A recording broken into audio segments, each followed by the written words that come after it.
This show is produced by the Hartman Media Company. For more information and links to all our great podcasts, visit hartmanmedia.com.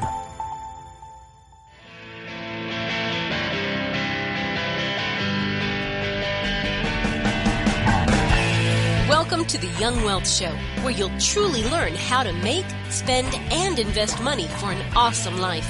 Get the real-life stuff that wasn't part of your school curriculum.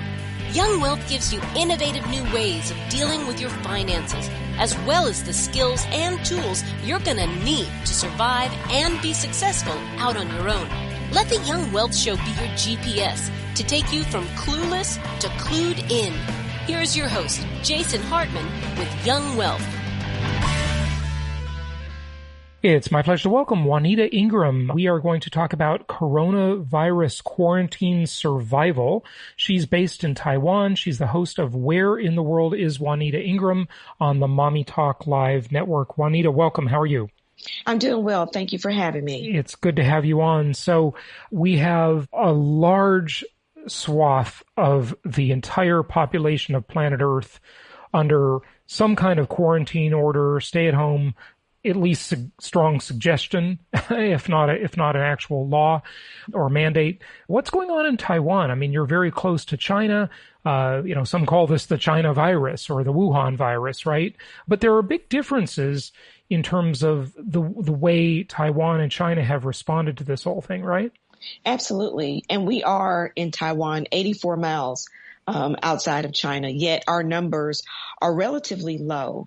As of today, we have 322 cases, only 5 deaths, and that's as of today. And I believe around 200 plus of those cases are imported, meaning just a couple of weeks ago, we were only at 45 cases, and it only went up because the majority of those cases are people that have come here from the U.S., UK, or Europe. So they aren't local, they're imported.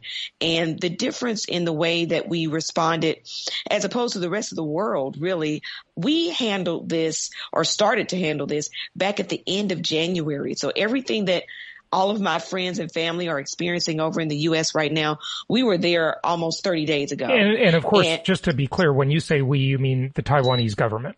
Right, the country of Taiwan, the Taiwanese government and the residents of Taiwan. So I live here, and we went through, my kids' school shut for 30 days. I didn't leave my house. We were under sort of that strict suggestion of self-quarantine, social distancing. And there's just a big cultural difference here as opposed to what I'm seeing in the U.S. with family and friends. I'm originally from Tennessee. So I've seen a lot of responses, and from my own classmates, from people that I know. People in Tennessee that are maybe on social media or in touch with you one way or another, right? Yes, absolutely. And I lived in London for almost 5 years before that. Mm-hmm. And so I have a lens. I was actually just in London March 2nd through the 10th. Sure. Yeah. So I have a lens of 3 continents. Right, yes. Right. Yeah, you have a really interesting perspective. That's fantastic. I've just got to ask you, how in the heck did you end up in Taiwan? That's quite a stretch from Tennessee. It is. Like I said, we lived for almost 5 years in London before this. I'm an attorney, and my husband is the president of the Taiwanese affiliate here for one of the pharmaceutical companies. He works for a pharmaceutical company. So his job is what brought us to London, and now it brought us to Taiwan. And so we are expats, and we are corporate expats. So we live sort of internationally because of his job, although he will say because of the things that I usually end up doing while I'm in various countries, that maybe it's my career and he's just the vehicle that gets us there. Okay. But it's work related. Yeah. Good stuff. So tell us more. I kind of got you off topic there with my question, but tell us more. Yeah, no, I think, back in January, it was the end of Chinese New Year, and my kids were out of school. It was around January 25th, towards the end of the year. We were celebrating Chinese New Year. We were actually in Malaysia on vacation, and we heard whispers of what they call the Wuhan virus at that time. Now the coronavirus or COVID-19. And we'd heard whispers about it. I had ordered masks at that time just because we'd heard, well, there was this sort of SARS-like virus that was coming out of that area. And by the time we got home, my kids' schools were canceled. Everyone was under this heavy suggested self-quarantine. And I think so many people are getting caught up in like the semantics of whether it's a shutdown or a lockdown or quarantine. The bottom line is we all had to sit down. Mm-hmm. And that was the most important thing. And I think from the lens of being in Asia and being in Taiwan, the culture here, the people here, very compliant. But then again, we had a lot of transparency from the Taiwanese government. I know everyone from CNN to MSNBC to Forbes has written about how Taiwan is sort of the blueprint for handling the coronavirus and the response that the Taiwanese government gave, which I think obviously was brilliant. It kept a lot of people safe. Mind you, Taiwan is a country of 23 million in population. So it's about the size of Texas in population and numbers, but in a very condensed area. Mm-hmm. So the fact that we only have 322 cases even today is amazing. Okay. And tell us, you're pleased with the response of your government there, but tell us more about what that means. What did they do? Sure. They acted quickly, it sounds like. That's one thing, right? Very quickly. And mind you, now they had experience with SARS. Mm-hmm. So this is, they had a pandemic sort of center in place. They did a lot of temperature checks. Immediately, schools were shut for almost a month. I think it was a little under a month because February is a short month. So then almost the entire month of February, toward the end of January, schools were shut. We had social distancing. There was no movement except for essential travel. So while grocery stores remained open, you couldn't enter without wearing a mask, without having your temperature checked.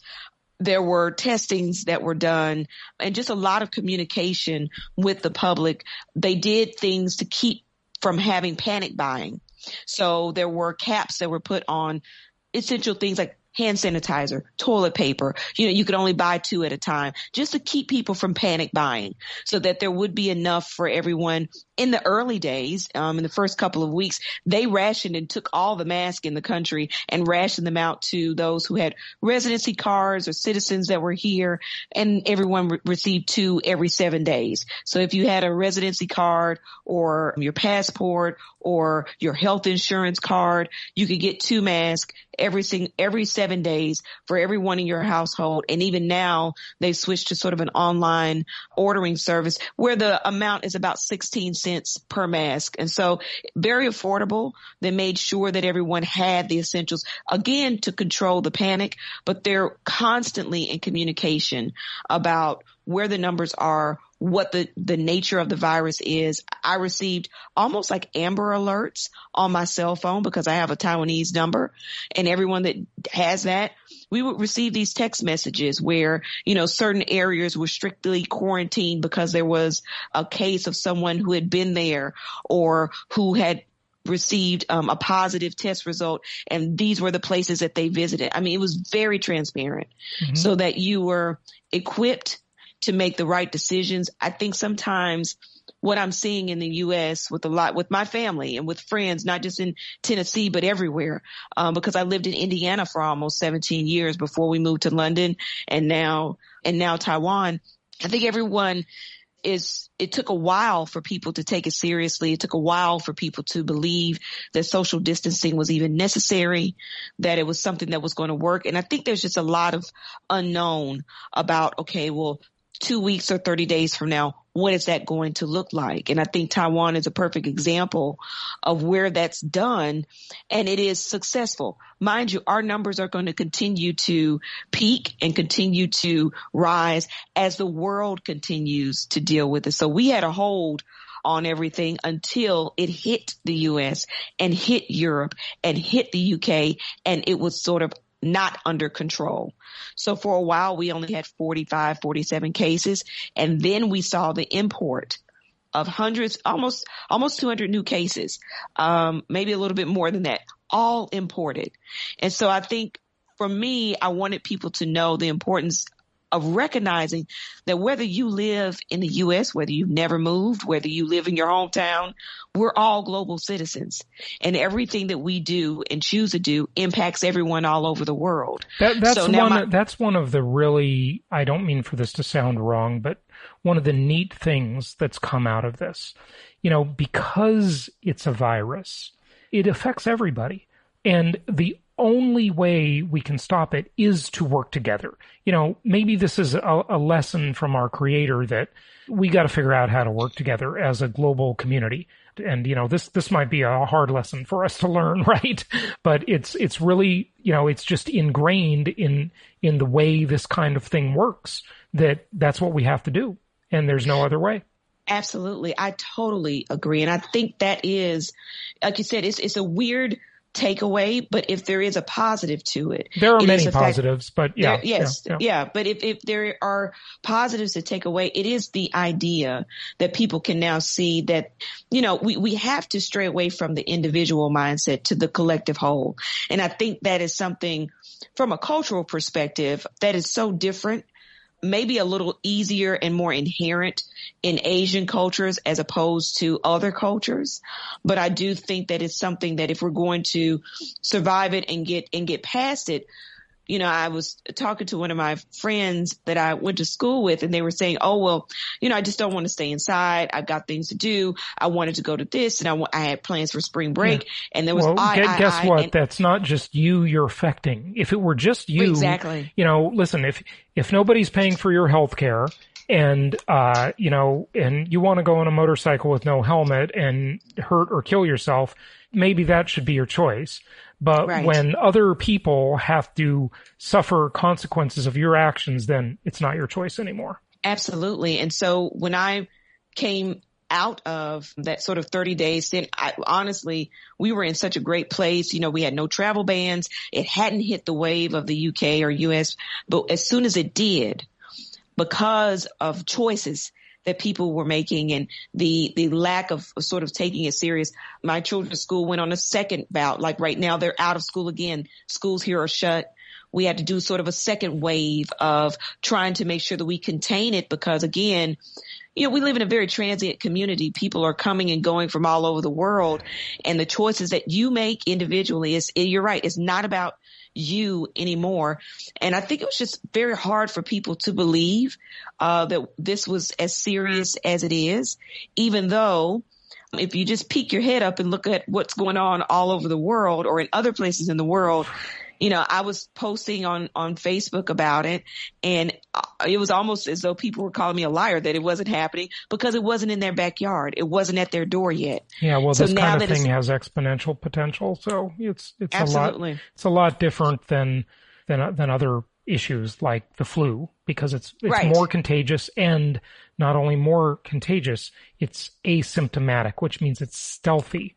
And even if people do the right thing and self-quarantine, they don't know. That's the problem. It's like a stealth fighter jet. You don't know it's coming. Okay. Yes, it's a long incubation period, and you can be fine for days and still test positive. I have two friends right now, husband and wife duo in Atlanta, who are doctors. ER doctors, and they both tested positive.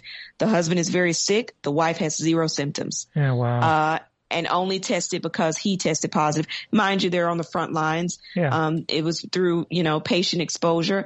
And, it's one of those things where it is affecting everyone so differently. She has zero symptoms. Doubt if she would have ever even gotten tested, but for the fact that her husband had symptoms. Yeah. So it's very different, very unique in that regard. Okay. All right. What else do you want people to know?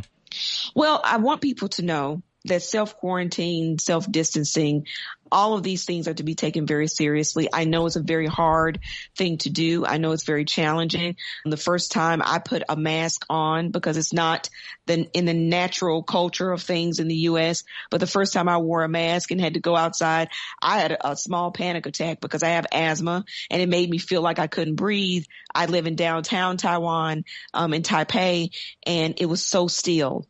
I mean, you couldn't even hear it. There were no cars on the street. It just seemed like something out of a movie set, and it was fear-inducing. And so I wrote a book recently called Panic peace over panic, and how to find peace in the midst of chaos, in the midst of panic, because I've been through that first 30 days and I know I was reading all of these posts online, and I understood what people felt like. And I knew that feeling, but I also knew the peace that can come from getting on the other side. There were a lot of scriptures that I read that I use that helped bring me to a place of peace. I give a lot of suggestions in there about activities that you can do for self-care, for making sure that you still feel sane while self-quarantine, and then a lot of activities. So it's a 14-day workbook. And each day you get an activity for yourself, for self-care. You get a scripture to help you sort of push away the fear. And then you get an activity to do with the kids, because I am a mom. I have 2 children. My son's in the 5th grade. My daughter's in the 7th grade. And, when kids are out of school, your routine is sort of thrown up in the air. And sometimes it's very hard to know what can you do with kids on quarantine. Mm-hmm. So I wanted to give those type of tips, also hope and inspiration to people to know that it does work. It is going to take time. Unfortunately, every country will be affected differently because every response in every country is different. But given time, the curve does flatten. Okay, good. Good to know. Where can they get your book? Sure. It is available for download at www.IamJuanitaIngram.com, and the donation for the book is actually going to help Dress for Success Greater London and Dress for Success Chattanooga, which are charities that help unemployed women get back into the workplace. We give them interview clothing and interview attire, and it's all for free. So the donation is a win-win. The donation that they give for the book goes to help underprivileged women who will need our services undoubtedly when we all come out on the other side of this. Okay, Juanita, thank you so much for joining us. Thank you for having me. Thank you so much for listening. Please be sure to subscribe so that you don't miss any episodes. Be sure to check out the show's specific website and our general website, hartmanmedia.com, for appropriate disclaimers and terms of service. Remember that guest opinions are their own, and if you require specific legal or tax advice or advice in any other specialized area, please consult an appropriate professional. And we also very much appreciate you reviewing the show. Please go to iTunes or Stitcher Radio or whatever platform you're using and write a review for the show. We would very much appreciate that. And be sure to make it official and subscribe so you do not miss any episodes. We look forward to seeing you on the next episode.